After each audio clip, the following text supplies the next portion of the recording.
Sometimes I see posts like that, and that personally makes me a little bit cringy. Most of the workforce now lives on LinkedIn. So I don't call the word social media. So social media is Instagram, whereas LinkedIn for me is a professional media.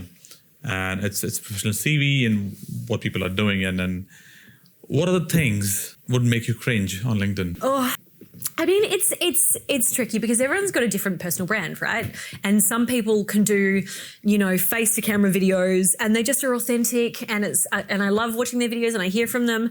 I try and do one, and I feel like an idiot, so I cringe at myself and then delete it. So I think it's about what feels authentic for you and from that person. It's always going to be a little bit of accomplishment signaling because, as you say, it's a professional context and a professional environment where you are promoting yourself for professional kind of purposes. I think oversharing is probably a cringe for me when it starts to get really far away from a professional context and it feels more like a Facebook feed. Sometimes I see posts like that, and that personally makes me a little bit cringy. What else is cringy? And I think, it's thinking about how we want to be perceived in every interaction that we're at online.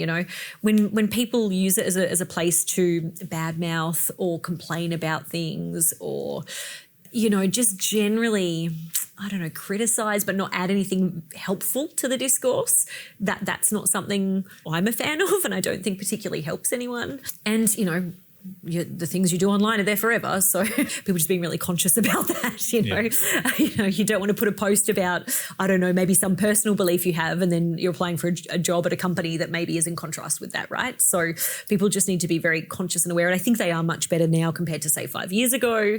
We do still, from a HR perspective, sometimes the person person at a workplace calls in sick, and then there's a photo on Instagram of them in Bali the next day, kind of thing. So you still see some of those faux pas, but I think people have clued up and are a bit better about that now.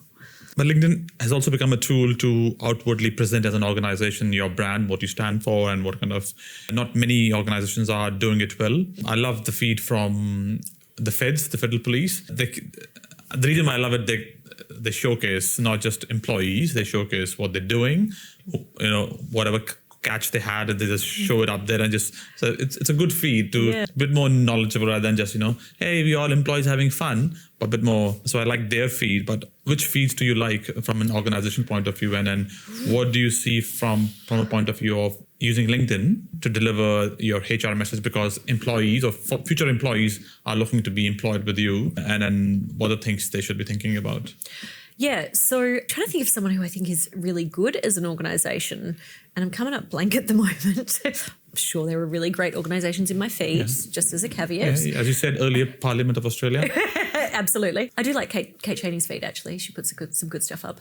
But what I think, if I come to the point around employees looking at your LinkedIn when they're considering you for a job, I still don't, and yes, the market still ebbs and flows, but as an overall, we still have kind of a war for talent, right? There's not enough people with really highly skilled in certain areas as there is vacancies. So we're kind of fighting over a talent pool. So there is your candidates, your people who are in the market have choice, and they're going to choose not just based on salary, package, those kind of things. They're going to choose based on, flexibility, work design, organizational culture, ability to progress. So how do you use any medium that you have as an organization, your website, your LinkedIn, you might have an Insta account, whatever. How do you use that to tell those stories, And I think storytelling is really powerful.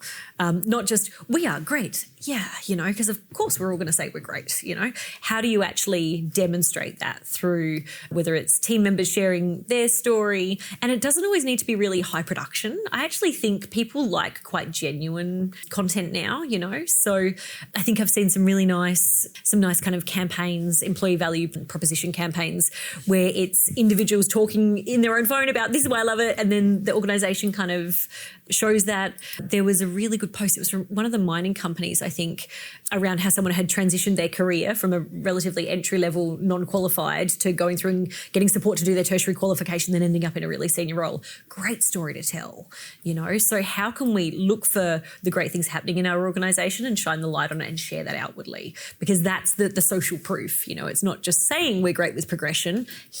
Let us show you some really amazing things that we've done and how you can build a great career with us.